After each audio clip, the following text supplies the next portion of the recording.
I'm Max Pringle with these headlines. Rishi Sunak became Britain's third prime minister in less than 2 months today.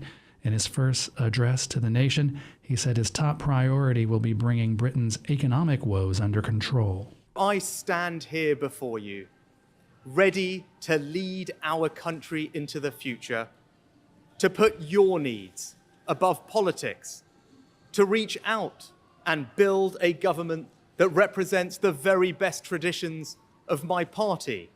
Sunak becomes the UK's first leader of colour and the first Hindu. At 42, he's the youngest premier in more than 2 centuries. He replaces outgoing Prime Minister Liz Truss, whose economic package, based on unfunded tax cuts, roiled international markets and rocked a British economy already reeling from the pandemic, a war in Eastern Europe, and the after effects of Brexit. Russia continues to make unfounded claims that the Ukraine is planning to use a dirty bomb in the ongoing war there. Ukraine, the U.S., and Western allies deny the charge. A dirty bomb is an explosive device with radioactive material. Ukraine has invited UN nuclear inspectors to the country to investigate. Christopher Martinez has more.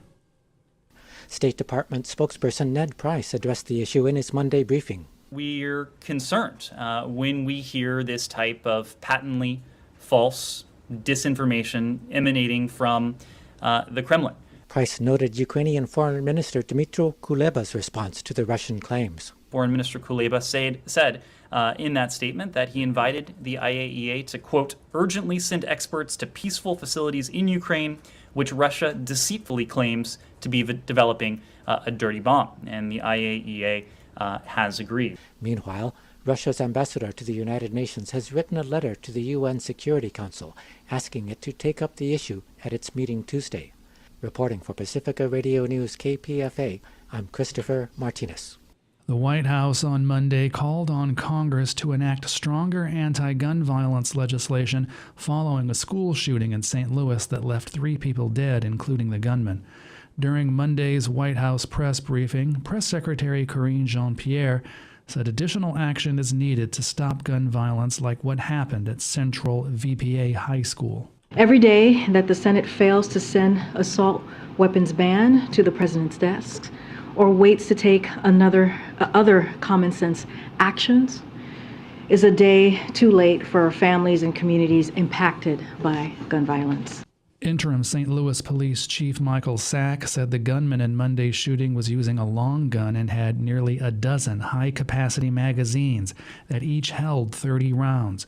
President Biden signed a $13 million federal gun safety package this summer after the July 4th mass shooting in Highland Park, but some advocates say it didn't go far enough.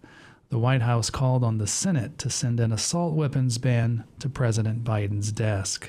The Israeli military says that special forces have raided a stronghold of an armed group in the occupied West Bank's second-largest city of Nablus, blowing up a bomb lab and engaging in a firefight.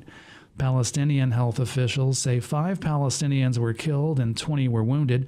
The raid early today in Nablus was one of the deadliest in the West Bank in 2022 and comes at a time of escalating conflict. The target of the raid was a group calling itself the Lion's Den, and it was accused by Israel of having killed a soldier and attempting several attacks. Another man was killed in clashes with the army near the village of Nebi Saleh. A new poll shows that Arizona Latino voters are becoming a major force in state politics. The poll shows that the number of Latino voters has risen by 77% since 2014. Public News Service's Alex Gonzalez reports. Those estimates are from the National Association of Latino Elected and Appointed Officials. Dorian Cal, the group's director of civic engagement research, says the projections are created using trend analysis and historical data, and they don't take into account factors like outreach efforts, which can influence the numbers. This number can change, right, depending on what happened leading up to the election. And I think one of the biggest factors certainly could be the engagement of the Latino community.